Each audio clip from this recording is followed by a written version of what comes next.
이어서 다음 이슈는 추동원 기자와 함께하도록 하죠. 기자님 안녕하세요. 네, 안녕하세요.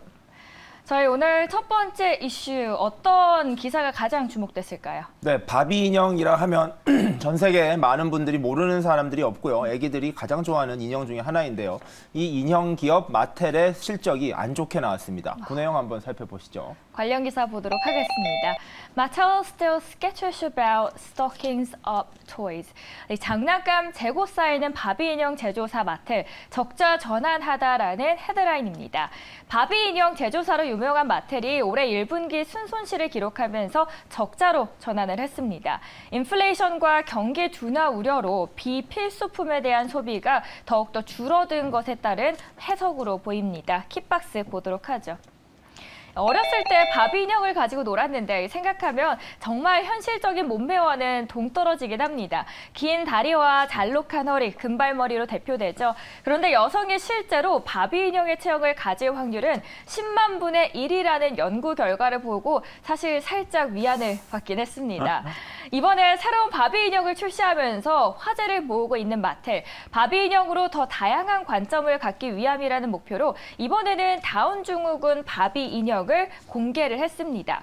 사실 마텔은 전통적인 바비 인형이 실제 여성의 모습을 대표하지 않는다는 비판에 부딪혀왔고, 그래서 2016년부터는 이 비판을 수용하면서 최근에는 보청기나 의족을 쓰고 휠체어를 타는 바비 인형도 나왔습니다.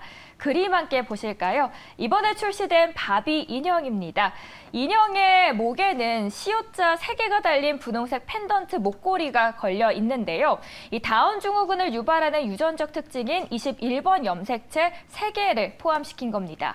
어렸을 때 바비 인형을 가지고 노는 아이들이 대부분이기도 하고 사실 꾸준한 수요가 있을 수밖에 없는 게 마텔 같은데 어쩌다가 이렇게 적자 전환을 하게 된 건가요? 네, 워낙 다양성에 대한 이슈가 커지고 있는 상황에서 마텔 역시 이런 것들을 극복하기 위한 노력을 많이 해왔습니다. 예를 들면 흑인 바비 인형을 만든다든지 최근에는 다운 증후군 인형을 만들면서 이 다양성 그리고 성소수자를 대변하는 역할에도 많은 것을 투자를 하고 있는데요. 바로 소비자들이 이런 것들을 원하고 있기 때문입니다. 예전엔 미의 기준이 굉장히 일관되었지만 이에 대한 다양성을 포용하고 역시 너무나 그런 미의 기준을 강요한다라는 이미지를 버리기 위한 시도였습니다. 자, 이런 것들 역시 이러한 마텔의 매출이 줄어들고 있고 바비 인형에 대한 수요가 줄어들고 있는 것에 대한 대비책이다라고 보시면 될 것 같은데요.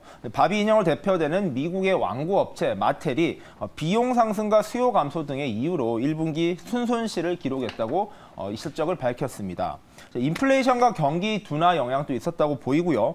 이러한 임의 소비재, 인형과 같은 경우는 사실 밥을 먹어야 되거나 잠을 자거나 이러한 필수적으로 필요한 소비재가 아니죠. 사실 바비 인형이 없다고 애기들이 살지 못하는 건 아니기 때문에 그런 것들을 감안한 임의 소비재에 대한 소비가 계속해서 줄어들 것이다 라는 이야기가 나오고 있습니다. 자, 마텔의 실적을 보면요. 1분기 조정 순손실이 마이너스 1억 650만 달러를 기록했습니다.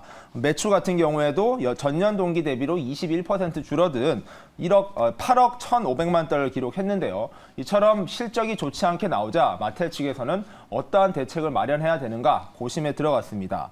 자, 이논 크레이즈 CEO는 1분기 실적은 지난 시즌 초 재고가 지나치게 많이 확보된 탓이다라고 밝혔는데요. 재고가 쌓이고 있는 부분이 최근에 여러 미국 기업들이 겪고 있는 가장 어려운 문제 중에 하나입니다. 마텔 역시 이런 재고 문제를 준비하지 못하면서 결국엔 실적 부진으로 이어진 셈인데요. 많은 기업들이 재고들이 쌓인 이유가 바로 소비가 계속 이어질 것이라고 기대를 하면서 만들었지만 실제 소비가 그거보다 훨씬 줄어들면서 이런 재고 문제가 이슈가 되고 있습니다. 자, 거시경제가 많이 회복될 것이다라는 기존의 예상과 달리 굉장히 빠른 속도로 얼어붙고 있고요. 실리콘밸리 은행 사건이나 여러 가지 사태들이 이어지면서 생각보다 위기가 빨리 찾아올 수 있다. 그리고 장기화될 수 있다라는 우려 역시 커지고 있는 상황입니다.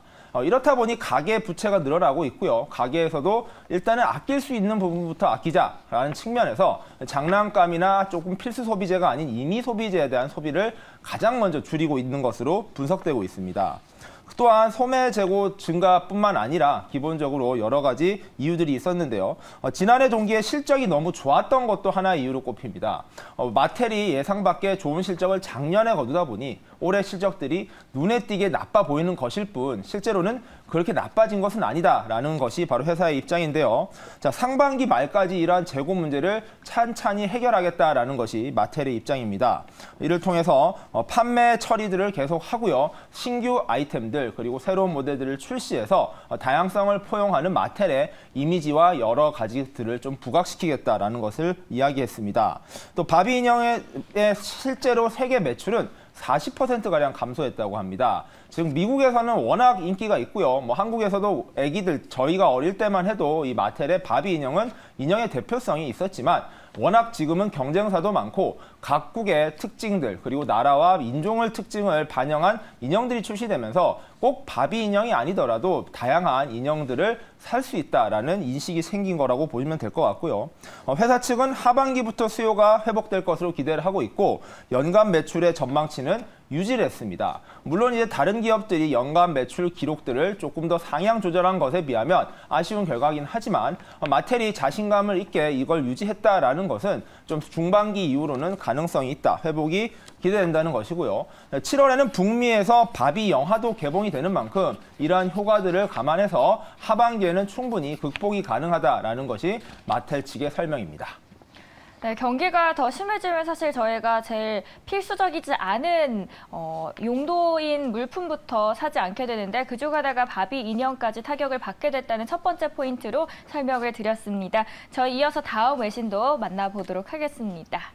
이번에 중국과 미국의 이야기인데요. Chinese authorities question Bain. 중국 경찰이 미국 컨설팅 기업 베인 & 컴퍼니의 상하이를 기습적으로 조사하면서 직원들을 신문했습니다. 얼마 전에 저희가 마이크론 소식을 전해드렸었죠. 여기에 대한 중국의 보복이냐라는 분석이 나오는데요. 킥박스 자세히 보도록 하겠습니다. 외신에서는 중국 공안이 2주 전에 베인 & 컴퍼니의 상하이 사무소에서 컴퓨터와 전화기를 압수하겠다라는 보도한 바 있는데요. 다만 공안과 조사 목적은 물론 베인 & 컴퍼니 또는 베인 & 컴퍼니의 고객과 연관되어 있는지 등도 불분명하다고 조사가 됐습니다.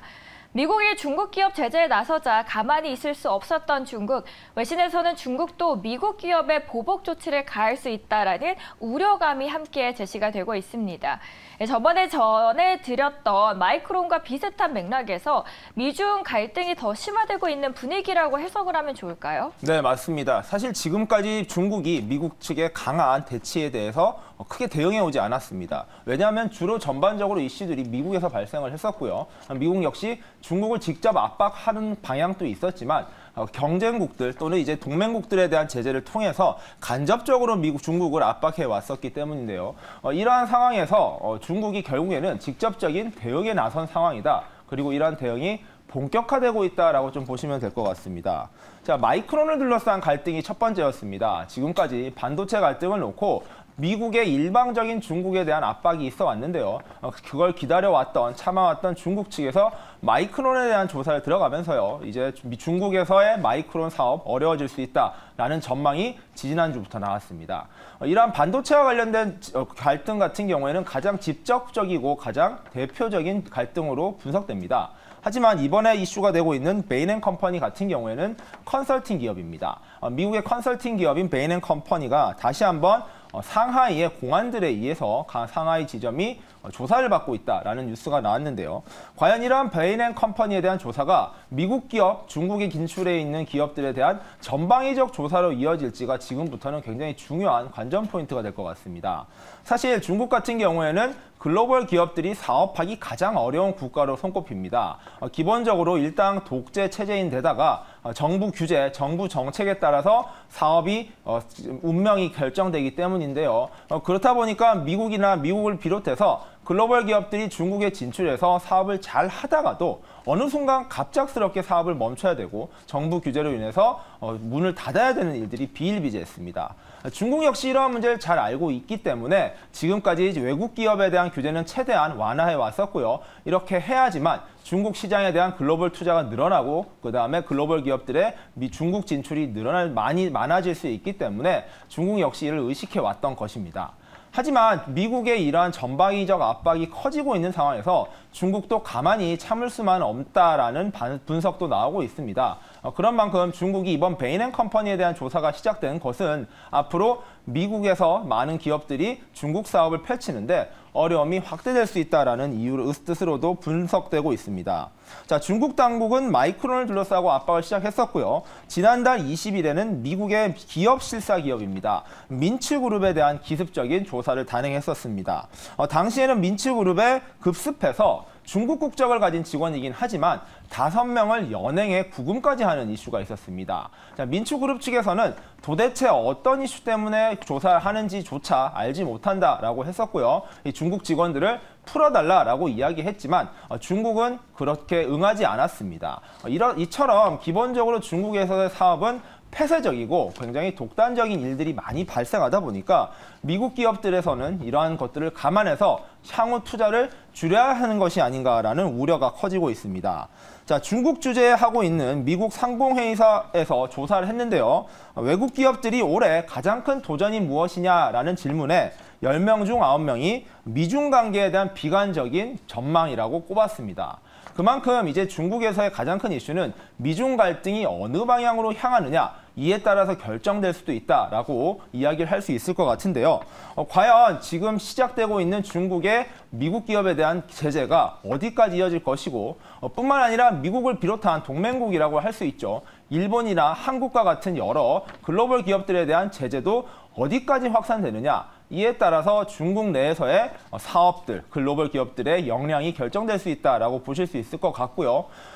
중국 입장에서는 여러 가지 고민이 되는 이유, 바로 전 세계 경제 성장률이 중국에 달려 있다라는 이야기가 나오고 있는데, 이러한 중국의 경제 성장률을 견인하기 위해서는 단순히 내수 사업만으로는 어렵다라는 이야기가 있습니다. 즉, 글로벌 기업과의 협조 그리고 협력이 무엇보다 중요한 상황인데, 현재와 같은 기조가 중국에서 이어진다면 중국에서 사업하는 글로벌 기업들의 사업의 어려움은 중국의 경제 성장률 부진으로도 이어질 수 있다라는 분석도 나오고 있습니다. 중국 당국 역시 이러한 부분을 다 감안하고 있기 때문에 총체적인 판단을 통해서 어떠한 정책적 결정을 할지를 지금부터 유념해서 봐야 될 것 같습니다.